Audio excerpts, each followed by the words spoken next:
Hello, fellow fantasy sports fans. Welcome to MFSN The Hub's Fantasy Baseball Waiver Wire Show every Thursday at 4:45 p.m. Eastern, 1:45 p.m. Pacific. We are without Casey Vlad to the Bone Shinevold this week. He'll be back next week. But I am here with Ross the Boss. Hi, everybody. I'm Ross the Boss. And I want to talk baseball waiver wire with you, cowboy. The deadline passed and gone, Dr. Ratner. Very disappointed on the action. I thought we'd see a lot more trades, a lot more people being moved around. There was a good handful of it, but not as much as I thought. Wow.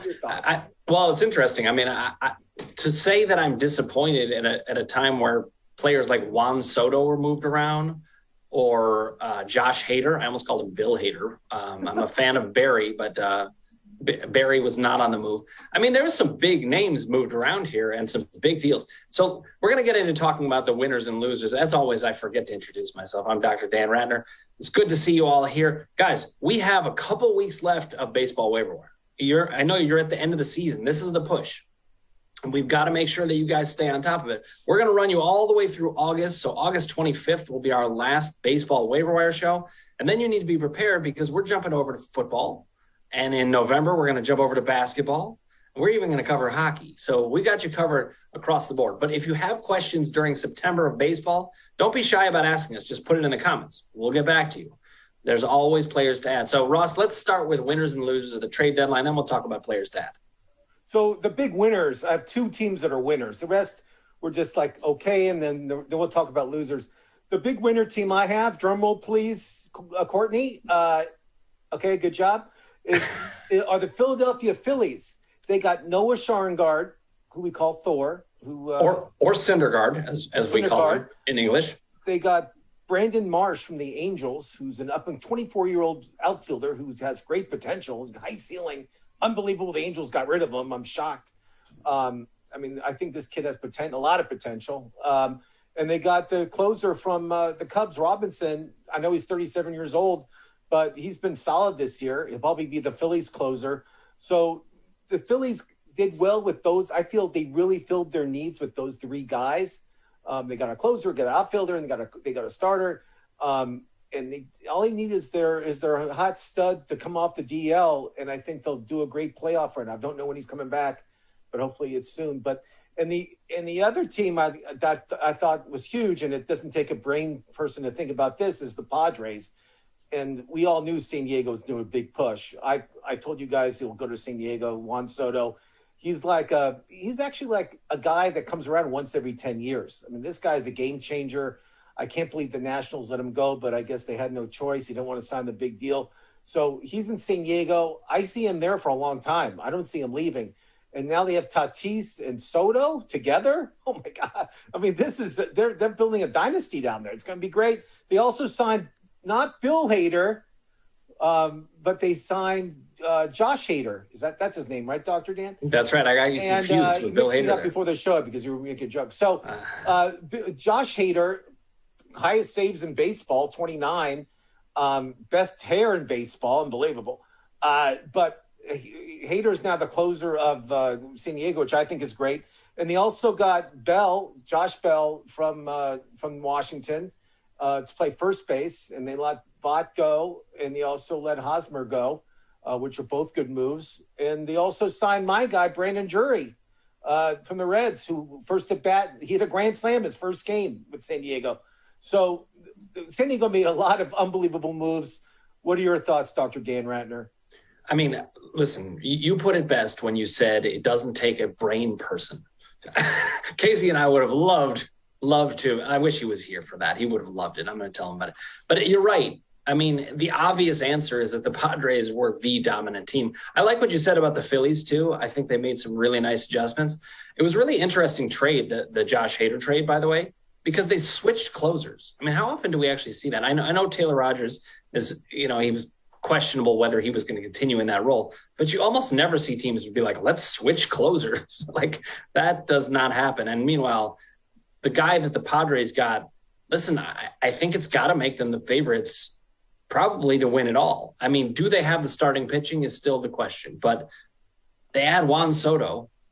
and they add, I almost said Bill Hader. Now I've got us all confused. You messed me up. They add Josh Hader too. I mean, they have some pitchers there, but again, they're stacked when it comes to hitting right now. I mean, you know what? Unbelievable. This is a deal that I thought was just kind of interesting. I didn't really see it coming. It was the Orioles dealing Jorge Lopez to the Twins. I knew the Twins were going to bring in somebody. I just didn't see it being him. And actually, I would have recommended Felix Bautista, which I'm going to do in this waiver wire show, as a pickup. But it seemed to me that the Orioles they're kind of in contention. They're exciting. I didn't expect them to deal away their closer, but they were the losers side. I have them on my list for losers. They just didn't deal Lopez, the all-star closer. They also dealt Trey Mancini, who is like a poster child for the Orioles. He fought cancer and won. He's been a big name in the community there in Baltimore.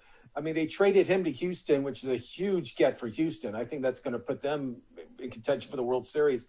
So I don't know what Baltimore's doing. I thought Mancini was part of the future. I guess not. He's gone. And I thought Lopez, who the fans loved, great, good closer, very solid, he's gone. And you know how hard it is to find consistent closers. Consistent, not closers, consistent. So, yes, Baltimore's one of my losers. The other one, for obvious reasons, is the Cubs. They had Ian Happ and Contreras. Both were on the block. They couldn't make a deal for either of them, which I think Contreras is at his peak. I felt that the time to trade him is now because he's having a good year and catchers are really hard to find. And Ian Happ, I know you're not a fan, but he's having the year of his life. So it's the time to trade both these guys, and the Cubs couldn't do it. That's how bad they are. But they did deal their closer away. They figured that out. And another team that was a weird thing, I wasn't quite understanding, but their Colorado's closer Bard, who we talked about on waiver wire, he's 37 years old. The only thing they did during the deadline is sign him to like a 3-year deal. And this guy is 37 years old, and they didn't do any dealings or wheelings at all. It was just weird. I don't know what they were thinking. And I know the Chicago White Sox fans are upset too. They did zero. I mean, their GM must have been asleep. They did nothing during the trade deadline. Zero. Zilch. Zero. All right, Ross, let's talk about winners and losers from a fantasy perspective, since obviously people are here for the waiver wire and fantasy. Yeah, I know. And to me, the main winners in any waiver wire situation around the trade deadline tend to revolve around closers, because the guys get dealt, things change, and suddenly you could have 1, 2, or 3 new closers. Who are the new closers as you see it after these deals? Well, Will Smith went to Houston. I know you're saying, he's not going to close. He could close some games. I think Will Smith can be a closer. I believe.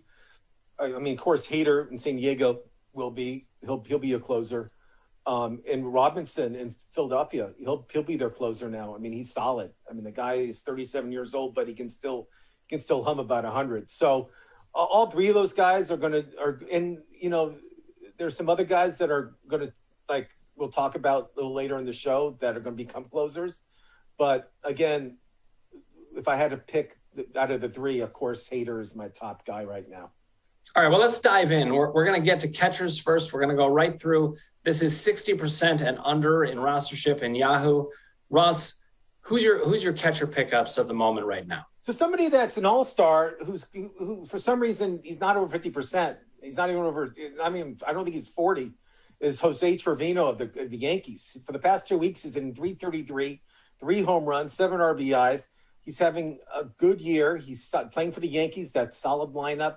And I don't know why he's not in more leagues. I don't get it. But he's a solid catcher. He's streaking. Pick him up now. And the other one we talked about before is Carson Kelly for the Diamondbacks, .393, 2 home runs and 5 RBIs the past 2 weeks. So those 2 catchers alone are must pickups if your catcher's not doing well. I mean, I have to say Carson Kelly being rostered in 18% of leagues, I don't know what's happening. I feel like something is wrong in my brain that this is happening. Well, I can tell you. I mean, he plays for Arizona. It doesn't matter. I'm not disagreeing with you, but I'm saying is a lot of people just dismiss bad teams in fantasy, and it's a huge mistake, and it happens all the time. Listen, well, I do want to make a plug for that. Look at the numbers. Don't look at the teams. I mean, Carson Kelly is ranked over the last 2 weeks. He's the 47th overall ranked player as a catcher.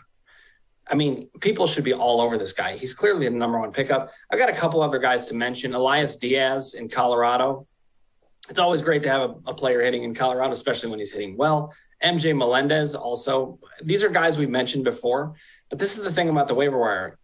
Don't give up on these names just because we're saying them again. The fact is, people aren't picking up certain players that have value. And you've got to look for that value. And I want to say Sean Murphy, but I can't because he's over 60% now. That's right. He's 66% roster now. I can't even say him anymore. He had 2 home runs in a game a couple nights ago. I was watching him. But you know what? You still can say him, even though it's against the rules of who we tend to mention. He's 66% rostered. He's a good guy to add. Ross, let's move to first base. Who you got? Seth Brown, our cover guy. Seth Brown, you're no clown. Seth Brown, he's the man. So Seth Brown, past 2 weeks, these are like Casey Scheinfeld softball numbers, 364, 5 home runs, 6 RBIs in the past 2 weeks. He also plays other positions too. He can help you in outfield also. But Seth Brown is a must pick up. He's streaking. Unless you have Judge or you have Olsen or something like that on your team, pick up Seth Brown immediately to play first for your team or outfield too. He's one of my major pickups this week. It's August, and you know who I like in August, who tears it up every year, is Joey Votto.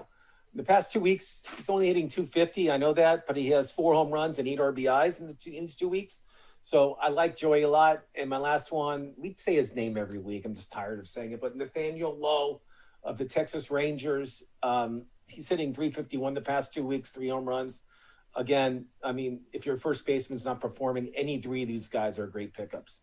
And he was once known as Nate Lowe. I don't know. I guess he went over to Yahoo. Like in Yahoo, they have him as Nathaniel. No, I know. It's like he went to Yahoo and he was like, guys, I'm named Nathaniel. Sometimes the mom gets involved and she says, I named him Nathaniel. I don't want him called as Nate. That's right. A guy that we've talked about a lot, but he's hot right now, is Rowdy Tellez. I mean, the guy is just crushing the ball all the time. When he's hot, you want to play him. Is he 60? He could be close to 60, but yeah. You know what? He just did get over to 61%. Yeah, I mean, he's on the, doesn't matter. He could be available in your league. Again, he's a streaker. He gets in big streaks, and I talked about it last week. I love Teller. He looks like a softball player. I doubt he's ever done a sit-up in his life, but this guy can play baseball. I still really like Josh Naylor as a back-end guy. I mean, is he going to stick on your roster? Maybe not, but I think that you could do a lot worse than him. We talk about Jose Moran all the time. He's now 63%, so we're cheating a little bit. He's also a third baseman, so I'd probably mention him there. But if I had one first baseman to pick up, I do have to say it would be Jose Moran. So I just want to say that. Ross, let's go to second base. I'm going to let you keep leading the way. I'll jump in on another position, but you start on second base. So this guy plays for Houston. He plays second base, third base, shortstop, outfield. That's 4 different positions this guy could play.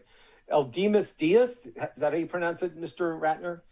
The way I say it is Aledmus Diaz. Aledmus Diaz, hitting 349, 3 home runs, set 5 RBIs in the past 2 weeks, which is really good. But he's a utility guy, so he can play different positions. So if you need some guy to play utility, pick this guy up. He plays Houston. That Houston lineup is potent. They're a really good team. It's going to be Houston, the Yankees battling the American League for the championship, I believe. Sorry, Cleveland.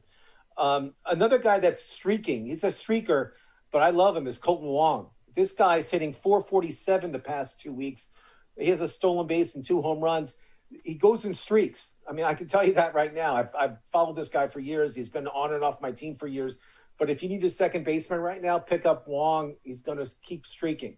Pick him up immediately. I was just going to ask you about Wong specifically. Let me ask you about another guy, Ross. What do you think of Tony Kemp? He's second base eligible. He's got outfield eligibility. The last 2 weeks, he's been hitting very, very well. Another streaker. I mean, he's a guy that streaks. I mean, I pick him up, I drop him. I pick him up, I drop him.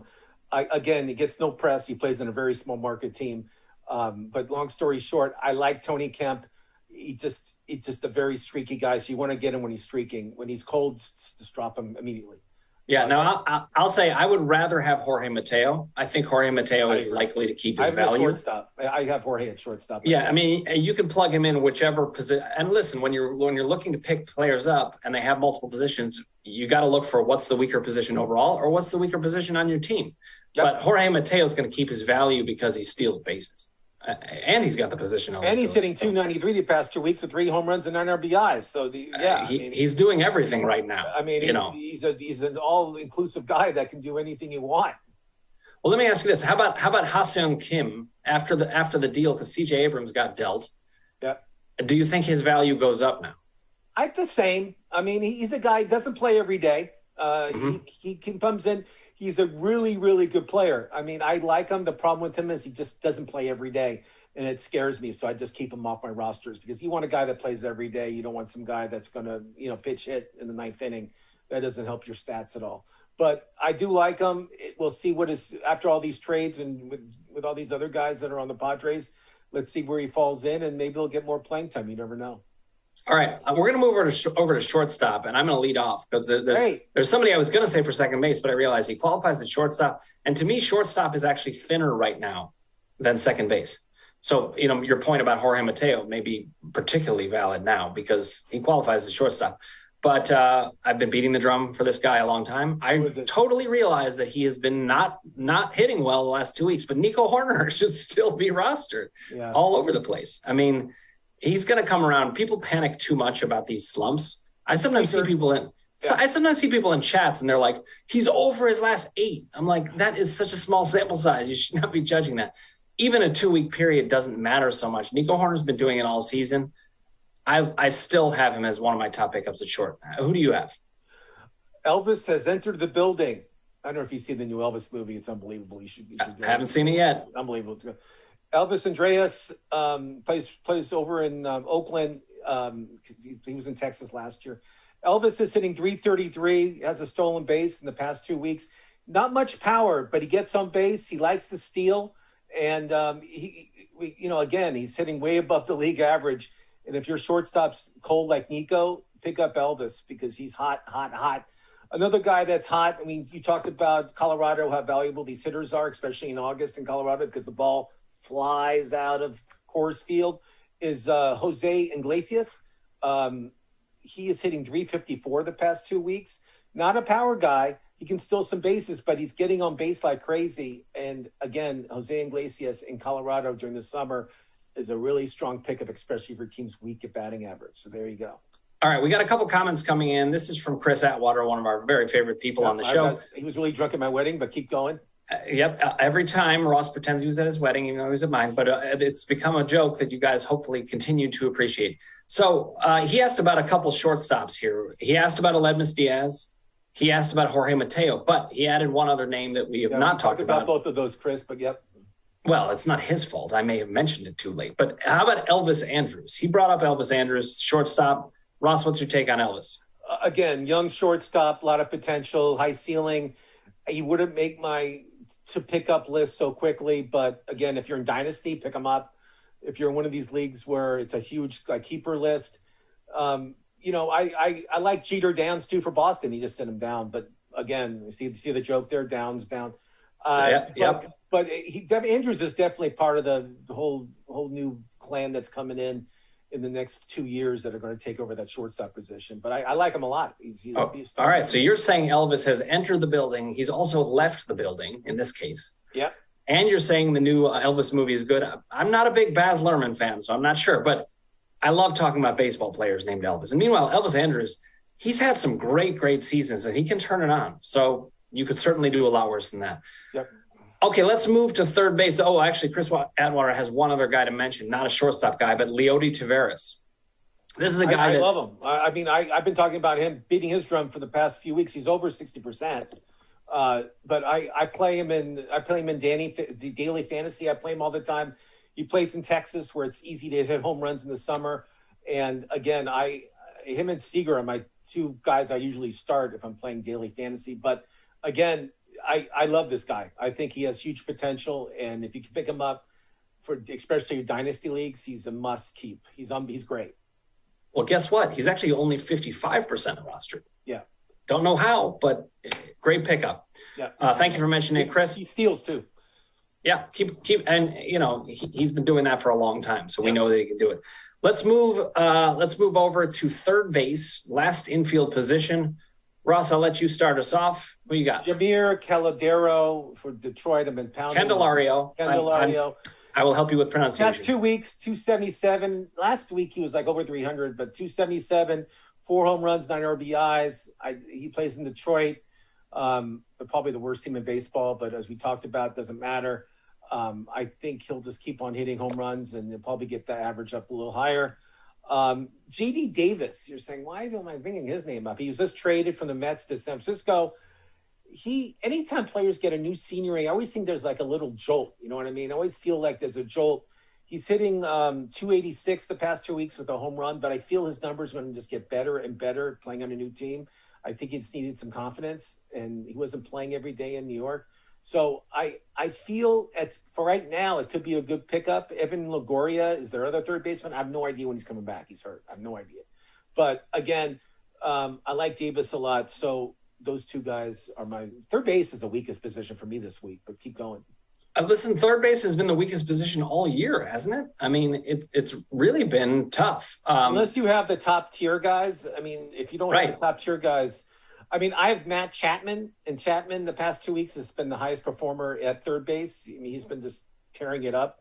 So I've been really happy with my third baseman. But again, it's very hard to pick up consistent third basemen on the waiver wire. I agree with you 100%. I think it's a great point. I mean, look, I'm looking at, there's two guys that are actually over 60% roster, but just barely. Alec Baum, and we talked about Jose Miranda. These are guys that I would probably plug in ahead of these other guys I'm going to mention. But there are players that are slumping right now that have shown really good signs of life. Yoan Moncada is one of them. I know that he's had historically a lot of slumping, but I still think he's worth taking a flyer on. Yandy Diaz has slowed down a lot, but you could still plug him back in and hope for the best. Josh Rojas is a guy that we've talked about a number of times in recent weeks. He's got eligibility at second base, third base, shortstop, and the outfield, so good to scoop him up. You got Isaac Paredes, who was our cover boy a couple of weeks ago, I think a month ago. And you still have Joey Wendell. You got Nolan Jones. Joey Wendell and Isaac Paredes, they're both guys that can play multiple positions too. I mean, that's the beauty of those guys. Right. So if you're having trouble, Ross and I totally agree on this one. Scoop up the guy with the position eligibility. It can help you a lot more. All right, Ross, let's move to outfield. Who do you have in the outfield?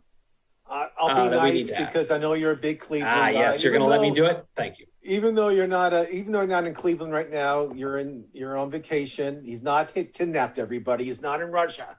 That's right. He's in the East Hamptons, living it up while I sit here and listen. I made a note, and we can't even see the note.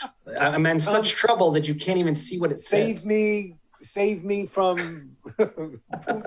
But yes, I mean, it's just so white behind you. It's like it looks like a prison. It's all washed out. But if you open that door, I'm sure I'll see the ocean. So I don't feel bad for you.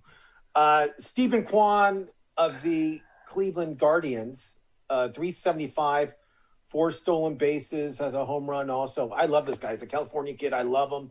He's actually hitting really well right now. He's a streaker. Pick him up. If you need stolen bases, that's a great category to try to sneak up on your opponent on. Pick him up. Well, that's the other thing. I don't even think of him as a streaker, especially because of the stolen bases. Stolen bases and average. This is where Steven and runs, by the way. That's this player. I think the next player I want to say is one of my top pickups is Trent Grisham of the Padres. And we do a waiver wire thing every week on MFSN. We pick a player. We tell people that's my waiver wire pickup. And it was Trent Grisham this week. Trent, I know, is hitting 256, but the past 2 weeks, 256, 4 home runs with 8 RBIs. But he's going to really benefit having those guys in the lineup because they're not going to pitch to Soto. They're not going to pitch to Tatis. They're not going to pitch to Bell that much, but they are going to pitch to Grissom, which means Grissom will see a lot of fastballs and he'll get a lot of RBIs because these guys will be walked or be on base. It's going to benefit Trent Grisham. So pick him up now because he can win your league. This is a guy that can win your league, actually. That's how much I like Trent Grisham right now. Pick him up. And then the other guy I'm going to tell you, he's available like 98% leagues. Like no one picked him up. and his brother is probably one of the best basketball players in the NBA right now. I mean, it's unbelievable. Is Trace Thompson, and brother of Steph Curry. I mean, yeah. So no, brother of Clay. Clay Thompson. Remember? His mom called him Clay? I'm not calling him Clay. So I did it again. Clay Thompson, thank you. I don't know why I said Steph Curry, but Clay's hitting. Trace is hitting. I'm all mixed up. Trace is hitting 247, but he has 2 home runs and 8 RBIs for the Dodgers. He's playing almost every day. I mean, I love watching him play, and Clay comes to the games and he cheers right behind him. He's dancing up and down when he hits a home run. It's unbelievable. But Trace Thompson is somebody that's available in your league. I guarantee in your league, you can pick him up. But he is a streaker. Pick him up now. I think he's going to have a great August. And another guy that can win your league easily is Mr. Thompson. I think Trace Thompson is a big potential pickup. Will he continue to do as well as he's doing? It remains to be seen, clearly. But he's got the potential to do it. We got a question coming in. We have a question about Chad Pinder for an outfield spot. So we know he's second base eligible. At second base, I'm more comfortable slotting in Chad Pinder. I'm not super comfortable playing him in the outfield, but what are you thinking? So Chad, I talked about him last week, plays for Oakland, another small market team. As we talked about, I love Seth Brown too. Somebody has to play in Oakland. It's, they got rid of all their pitchers are gone, so might as well pick up their hitters. So I like Pinder. I mean, he's another guy that's available like 95% of the leagues. He's barely rostered, but yeah, at second base, I like him a lot. I think he's been streaking. So as long as he keeps hitting, and when he gets cold, dump him. But right now he's kind of hot, so I would pick him up. All right, now Chris Atwater has a shout out to you, Ross. He says, Ross the boss is right about Grisham. The San Diego lineup is absolutely nasty now. In fact, I owe Chris Atwater an email back because he when Soto got traded, he sent me an email. He was like, "Can you believe this?" And Chris, I want to talk to you guys it's going to be a West Coast team. And you guys, no, he's going to go to the Yankees. No, he's going to. Everybody wants to play on the West Coast, where all the action is. People want to be here. They want to be in the middle of nowhere, like in Milwaukee or in Washington. They don't want to be in those places. But isn't it amazing how San Diego has changed the kind of team they are? I mean, it was like 3 or 4 years ago that they were not adding anybody. They hired a UGM. This guy's in his 30s. He's actually a big fantasy baseball player too. He talks about it. But yeah, they changed the whole morale down there. I mean, they're not the Dodgers stepchild anymore. They want to beat the Dodgers, and they're motivated to do it. And they have a great lineup. And I think if some of their pitchers can come through, they have a good chance. It's a completely different team than it used to be. I'm going to mention a couple guys in the outfield, and we'll move on to pitchers. Great. There's a wide range of kinds of players that you could pick up that could help you. But one of the types of players you can pick up is a young rookie who's starting to figure it out. I think Alek Thomas is that guy. I don't know if he's arrived totally yet, but he's got all the tools for it. He's batting .297 over the last 2 weeks. He just looks good to me. He's a 5-tool player. So he'd be my number one pickup of the guys you did not mention, other than Dylan Carlson. I keep talking about Dylan Carlson. He's not playing super well right now, but he's in a great lineup. He's getting tons of playing time. He's performed well historically. You got to look at the numbers. So he's another guy to pick up. Then there's 2 veterans who got traded, who I think are going to benefit from the trade. And you're probably going to disagree with me as a Reds fan, but I think Tyler Naquin is going to do well. Hitting in Cincinnati is great, but I think sometimes the trades shake things up and they get people going. You mentioned it yourself. No, I think Naquin's going to have I think he's a perfect fit in New York. I'm not, no disagreement. Yeah, so I think grab him. David Peralta is another guy that I think is. I can't believe they traded him. I mean, I'm still in shock. Peralta's gone out of Arizona because he was their favorite player. I mean, he did this thing when he had a home run, and people loved this guy. I mean, he was loved in Arizona, and they traded him pretty quick. So I agree with you, Peralta. Great player. Change the scenery can help him a lot. Well, this shows you that the Jerry Seinfeld joke that we're rooting for laundry is becoming more and more true. I mean, David Peralta, he was just a stalwart there for years and years and years. So it's kind of sad to see them move on, but it's not only a business, but it's a business that is about winning. And Tampa Bay felt he would be a great addition. There's something I want to ask you real quick about, and then we'll talk about pitchers. Okay. Whit Merrifield was traded to Toronto, and he was totally against getting vaccinated. So Canada, because they're a backward country, won't let you play unless you get vaccinated. Don't ask why. The rule doesn't make any sense. I mean, I can argue anybody about it, and I'll win every time. So don't think you can argue with me. You won't win. So he can't play home games. They're on the road right now. He's playing for Toronto. He's on the road, and but when they come back home or in the playoffs, what is this? Is he going to get vaccinated? The rumor is yes. But again, why would you trade for somebody when they're not vaccinated and they can't play home games? It makes no sense to me. I don't understand. Well, listen, I mean, it seems to me that it would be fairly I would guess that they had a conversation with him. Okay. And they said, hey, we want to bring you in, but obviously this situation. I mean, do you really think Toronto would do that? I don't. I think they investigated. I've seen stranger things. There was a quarterback that plays for Cleveland that has a guaranteed contract of $240 million that he might even play this year. I mean, it's craziness that's going on in sports. Quarterbacks in the NFL is a whole other thing, and Desean Watson is a whole other thing. I don't want to say his name. I don't want people to know. I was kind of. He's like Voldemort now. He who shall not be named. We're going to get to all of that in our football waiver wire show. By the way, our football waiver wire show is going to be Mondays at 8:15 p.m. Eastern, 5:15 p.m. Pacific. We want to get as many of the games in as possible before we start recommending who to pick up. And I've been doing a show the past few weeks with The Hustler, and we talk in depth about fantasy football. We talk everything you can imagine. We gave our top 10 in every position already. You can go back and watch it. This week coming up, Tuesdays at 3 o'clock Pacific, Tuesdays at 3 o'clock, we're talking about handcuffs, not the handcuffs you put on your wrist, but handcuffs that are running back handcuffs that you should take certain running backs in case your star running back goes down. We're talking about it in depth on Tuesday. That's true. Listen, backup running back so important in football. But back to baseball. Yep. We're going to stay on task. Let's move to starting pitching. I'm going to mention two guys at the top of my list, and then I'm going to let you do kind of the deep dive. First of all, I hope you don't mind my stealing Hunter Green. As a Reds fan, obviously you'd be excited about him, but he's really pitching very well right now. I've watched him every start he had. I watched. Well, he's starting to figure it out, but I also have seen an interview with him. He's a really smart guy. I feel like he's going to figure it out, and I think he's starting to figure it out. I would scoop him up immediately. He's 41% rostered. And Dan, really quick, tell us his.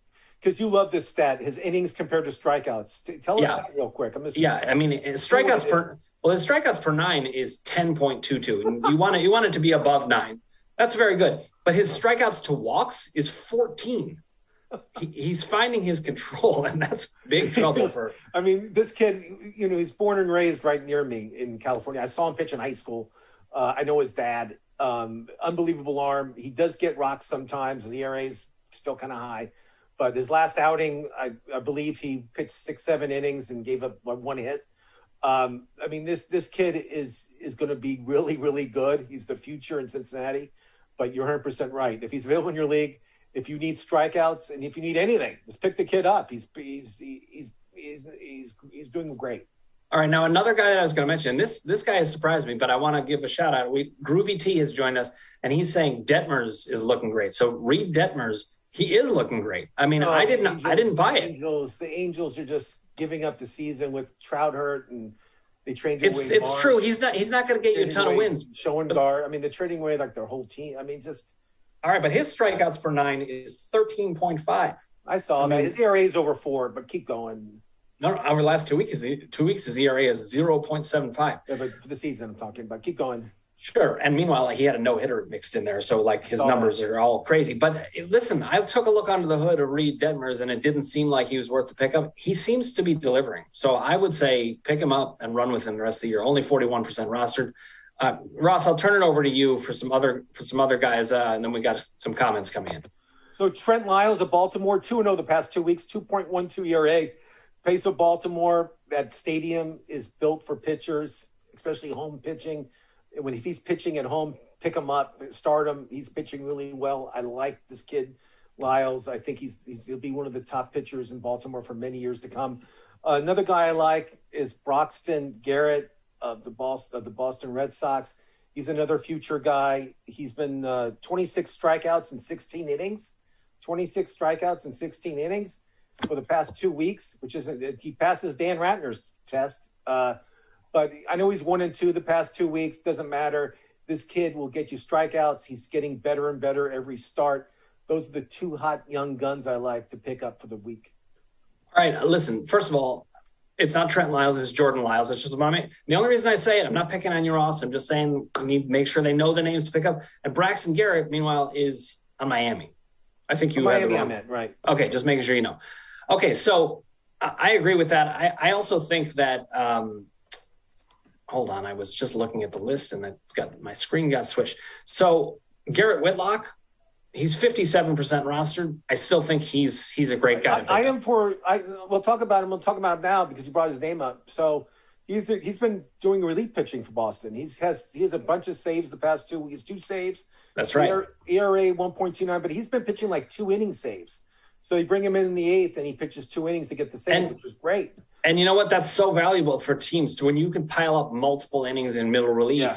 They're only going one time through the order. They're going to tend to do a lot better. So Garrett Whitlock, I believe he's the new Red Sox closer. I mean, he trades closers all the time in Boston. So I believe he's healthy. I believe he'll be the closer for at least the next 2 weeks. And he was on my list for relief pitchers. But yes, great pick. All right. I also still am liking Spencer Watkins. He doesn't strike out quite enough guys for me, but I like him as a pickup. We got a couple of observations from Chris Atwater. He says Luzardo is back. Jesus Luzardo. Love it? Ross, what do you think? Luzardo. He's been not pitching great since he's been back.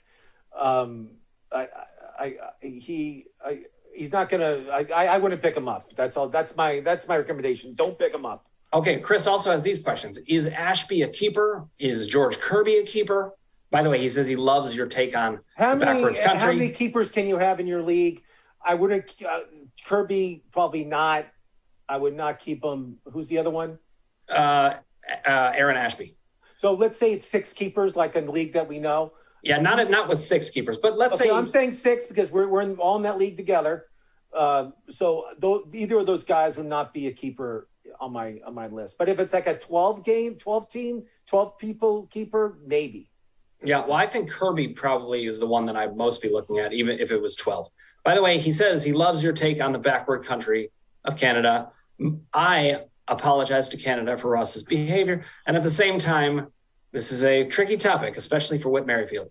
Okay, Groovy T has an observation as we move into relief pitchers. Perfect timing. He said Felix Bautista should be getting save opportunities with Lopez gone.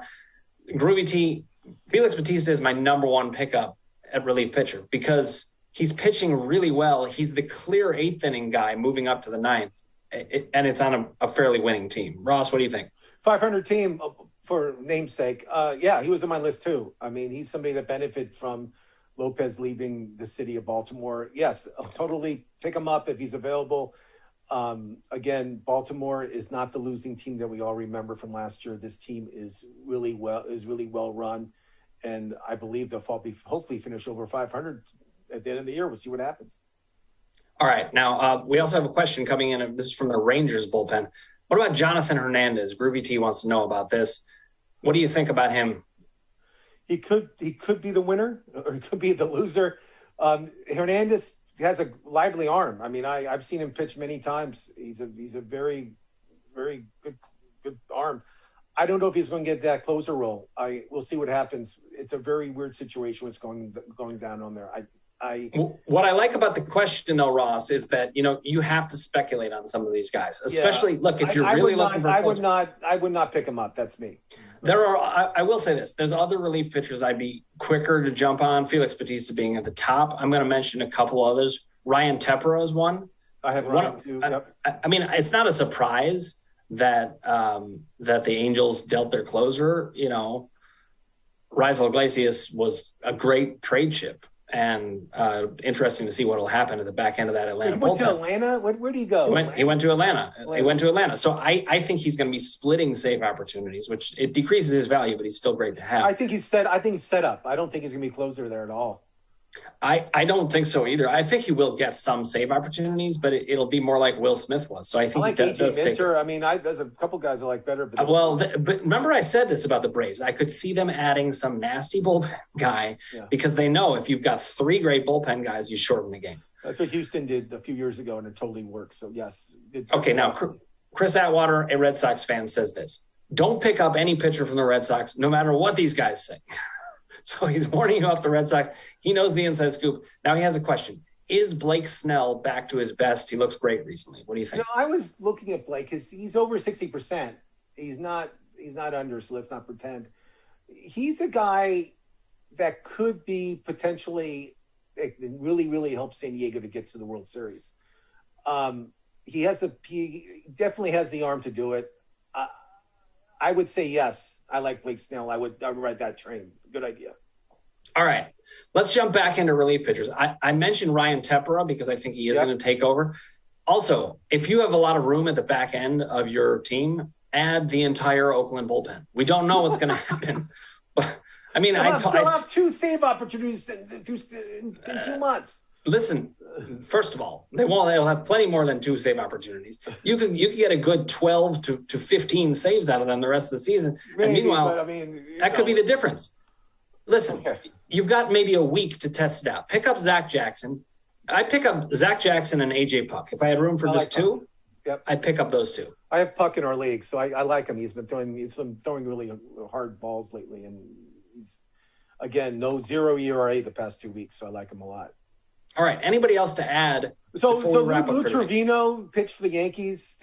They got him from the A's. Another guy that went to the Yankees from the A's. So Lou Trevino, I have a feeling. I get feelings that he could be the closer in New York in the next 2 weeks because Clay Holmes has been not looking great. I mean, he's been looking mediocre at best, and I have him in our league. So I'm talking the truth here, and I feel Trevino can steal that job from him. You heard it from me first, Ross, the boss.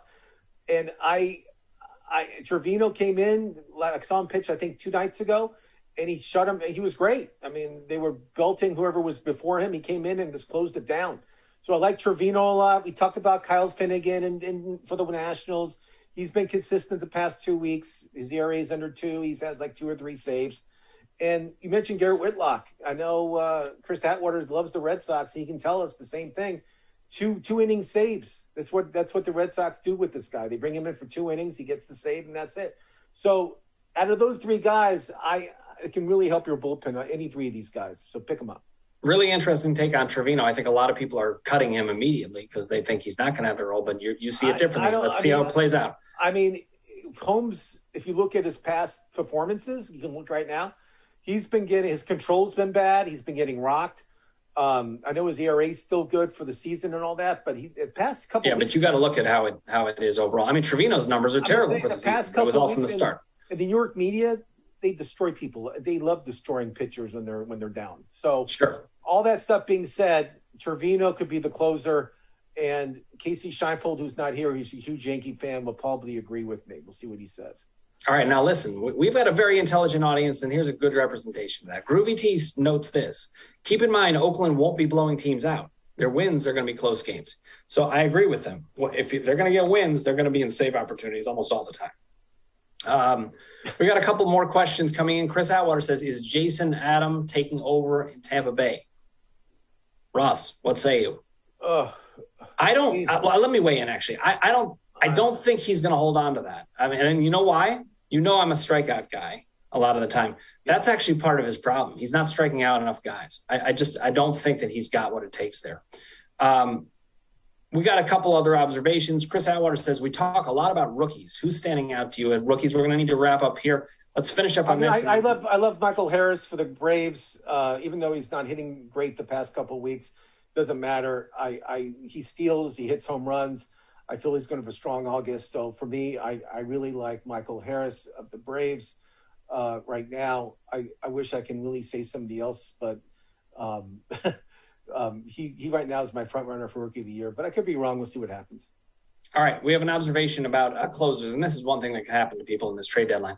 Groovy T says, I had Joan Duran, and Sir Anthony Dominguez. Both the Twins and Phillies traded for closers at the deadline. Yeah. That's definitely a bummer. It can happen.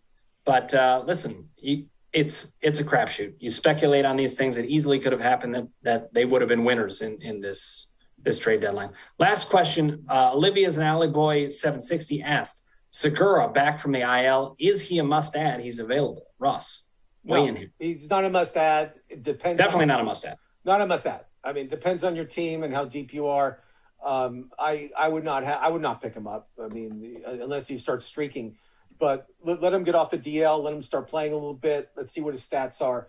But don't pick him up just because he's out there. Because that being said, he's certainly not a terrible pickup. He was running and hitting for power at the same time. I know. But sometimes players come off the DL, especially a long time. It takes them a little while to get back in the groove. I get it. And we're getting closer to playoffs, so you don't have a couple weeks luxury for these players to get adjusted. You got to win now. That's the reason we're doing this whole thing. So you drop the players that aren't producing. You pick the players that are winning. If you want to be a winner, you got to join Ross's Army of Champions. If you don't join Ross's Army of Champions. I don't really care.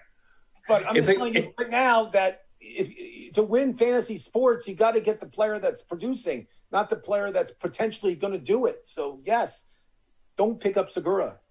It's a really good point. At this point in the season, you really want to look for the guys who are hot right now. You just don't have as much time to build. I mean, hopefully, let's say 12-person league, top 6 teams make playoffs, and you have the 5 or 6 spot.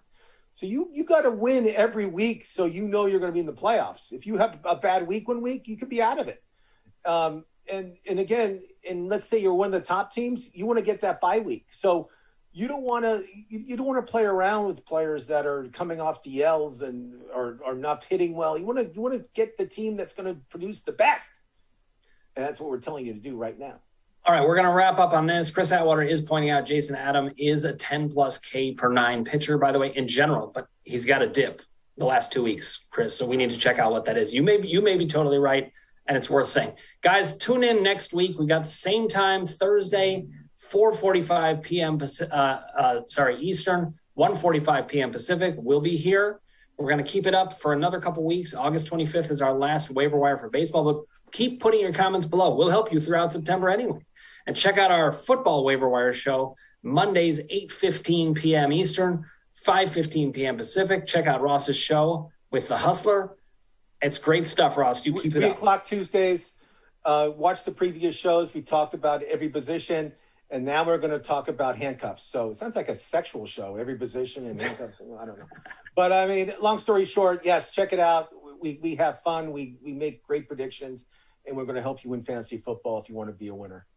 All right. Thanks for watching, everybody. Tune in next week. Check us out and put your comments below. We love to talk fantasy sports with you. Thank you for joining us. Kill Cliff Octane. New flavor.